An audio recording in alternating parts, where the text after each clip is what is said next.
Je m'étais perdu de Je vue. m'étais perdu de vue. Quand je me suis croisé, Quand je me suis ça m'a fait croisé, bizarre. ça m'a fait bizarre. Je me suis reconnu, bien sûr. Je ne peux pas dire que j'avais tellement vieilli. J'avais un peu vieilli, oui. J'avais des zones desquamées ça et là, mais au fond, nous avions vieilli ensemble. Je m'étais perdu de vue 3 ou 4 ans auparavant. Il ne s'était rien passé de particulier. On s'éloigne sans faire attention. Je me disais parfois, faudrait que je l'appelle. Ça m'a fait bizarre parce que je ne m'attendais pas à me voir comme ça, portant beau. Je veux dire, dans un premier temps, l'impression a été plutôt positive. Ça va, je me suis dit. C'était surprenant de me voir portant beau. Je me suis senti flatté. Mais en même temps, c'était un cauchemar. Un vrai cauchemar. Je ne m'imaginais pas pouvoir, comme cela, ressembler à un type de la rue. Je me voyais quand même plutôt de l'intérieur. Je m'étais jamais imaginé dehors. Ce que je veux dire, c'est que je ressemblais réellement à un type d'aujourd'hui. Et c'était terrifiant d'être là, ce type d'aujourd'hui, qui allait mourir et qui bricolait avec ses soucis du jour, du style mon avis sur les haricots. Bref, je me voyais de retour, et lui ne détournait pas les yeux. Il avait pris confiance. Ça m'a surpris quand même. Il me regardait bien en face, tout comme les types vivants d'aujourd'hui. Ils vous regardent en face parce qu'ils sont vivants aujourd'hui. Ça m'a touché. Il avait l'air de savoir ce qu'il fichait là, alors que quand on s'est connus... Bon, quand on s'est connus, on se demandait quand même un peu... Ciel en haut, ou en bas, tête à l'envers, soleil au sud, futur au loin... Tout cela n'avait rien de bien décidé, de bien formalisé en somme. Nous restions méfiants. Nous défions personne du regard à l'époque. Bref, je me revois, je vais vers moi, j'avance, je me serre la main, poli mais familier, moi. Le type a pas l'air commode. Je vois bien que je suis une sorte d'étranger, de pouilleux pour lui. Le type porte beau au point de faire légèrement peur. Il m'intimide avec sa puissance. Je me dis, ce type-là, il porte des montres. Ça me foudroie, parce que je peux pas m'empêcher de me sentir vivant sur du verre pilé, sur du gros sel, tout nu.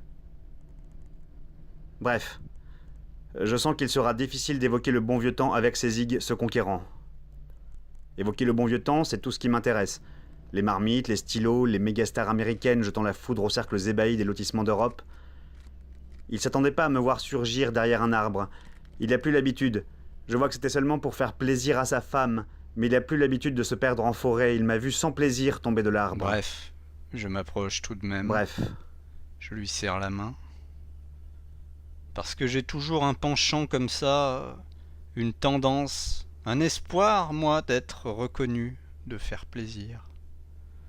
Je me dis toujours, on pourrait s'entendre. Je me dis toujours ça, même si j'ai éprouvé 100 fois qu'on ne pourrait pas s'entendre. Bref. J'arrive avec mon espoir et ma main devant le type, là, qui m'intimide. Au lieu de demander si ça va, savoir un peu pour les gosses, le boulot, les haricots, je lui demande tout à trac. Aujourd'hui, maintenant, ce matin, dans la forêt, comment il s'en sort avec la peur de mourir. Pas trop chaud? Pas trop froid? S'il se sent pas trop froid, pas trop glacé, parce que moi, ces sapins, autour, j'ai déjà la sensation des planches. Bref, je lui demande, doucement noté, sans crier, alors que je voudrais plutôt crier à ce sujet. Je lui demande son avis en tant que futur cadavre. Je suis constamment en train de me forger des avis en tant que futur cadavre. Les haricots, l'odeur de terre, le froid, les vêtements du dimanche tout raides sur la peau. Je me dis, moi, parlons de choses sérieuses. C'est dommage de s'être perdu de vue. Allons à l'essentiel. Sur la base de quoi nous partagerons peut-être quelque chose, quelque expérience cruciale. Mais Je vois qu'il le prend pas bien. Parce qu'il pose ses doigts comme ça, hein, là-haut, sur les petites zones desquamées. Et sa femme baisse la tête et tout saute. Il continue à me regarder droit dans les yeux, puis il articule à voix très forte, très lente, très distincte, comme si j'avais rien dit. Alors, Mon vieux, qu'est-ce que tu racontes? Qu'est-ce que tu racontes? Ça va la famille? Ça va la famille? Toujours bien le boulot? Toujours bien le boulot? Et je me répands sur ces godasses. J'ai comme l'impression que la terre se déchire. Je m'éloigne de moi. Je m'éloigne de lui parce que la terre se déchire. La terre peut pas supporter de telles salades en pleine forêt. C'est impossible. Je me retire encore une fois. Je me retire de moi-même. Je ne peux pas regarder tout en face. Je ne peux pas me voir en face sans rugir, sans mourir, dans la forêt. Alors? Encore. Encore. Je me perds de vue. Je me cède. Je me dépose. Dans une feuille. Un lichen. Petit homme de la rue, Je me dépose. va ton chemin. Ta sente, petit gibier, arpente ton air avec ta femme dans les sapins. Petit homme de la rue, je te regretterai un peu. J'aurais aimé te connaître. Je pensais qu'on pouvait s'entendre à cause de mon penchant comme ça, à cause de mon penchant sentimental.